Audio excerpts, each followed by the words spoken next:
આજે હિંમતનગર ખાતે ગુજરાત કિસાન સભા કે જે ઓલ ઇન્ડિયા કિસાન સભા સાથે સંલગ્ન છે એનું 11મું જિલ્લા અધિવેશન યોજાય.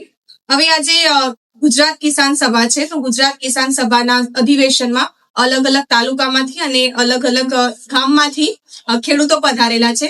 અને અત્યારે જો ખેડૂતોની પરિસ્થિતિની વાત કરીએ તો હિંમતનગરમાં જો સળગતો મુદ્દો હોય તો હુડા અંતર્ગત જે હિંમતનગરના આજુબાજુના 11 ગામોના ખેડૂતોની જે જમીન પચાવી લેવાનો સરકારનો ઈરાદો છે તો એ મુદ્દા ઉપર પણ ચર્ચા થઈ હતી. અને સાબર ડેરીમાં જે વચ્ચે ભાવ ફેરના મુદ્દા ઉપર જે આંદોલન ચાલેલું, પરંતુ આંદોલનમાં એક ખેડૂત શહીદ થઈ ગયા અને તમામ જે આંદોલન છે ડાયવર્ટ થઈ ગયું. તો એ તમામ માંગો સાથે આવનારા દિવસોમાં રાજ્ય અધિવેશન યોજાવાનું છે નવેમ્બરમાં.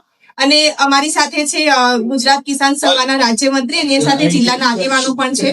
પરંતુ જયારે આ ખેડૂતોનું સંગઠન કાર્યરત છે ત્યારે દરેક ખેડૂતે આમાં જોડાવવું જોઈએ, કારણ કે આ એવું સંગઠન છે કે જયારે કોરોના સમયમાં જયારે કેન્દ્ર સરકારે 3 કાયદા લાવ્યા હતા ત્યારે આ સંગઠન છે કે જેમણે એ કાયદા નાબૂદ કરવા માટે સતત આંદોલન કર્યા હતા અને આવનારા દિવસોમાં પણ તે આંદોલન કરશે.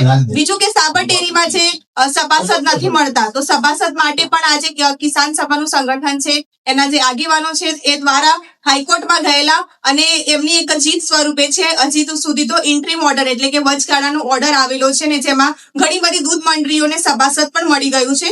તો જે સતત લડત આપનાર જે કિસાન સભા છે એમાં દરેક ખેડૂતો જોડાય. અને અત્યારની પરિસ્થિતિની જો વાત કરીએ તો NCRB એટલે કે નેશનલ ક્રાઇમ રેકોર્ડ બ્યુરોનો જ આંકડો છે, સરકારી આંકડો છે કે દર 22 મિનિટે ખેડૂત આત્મહત્યા કરે છે.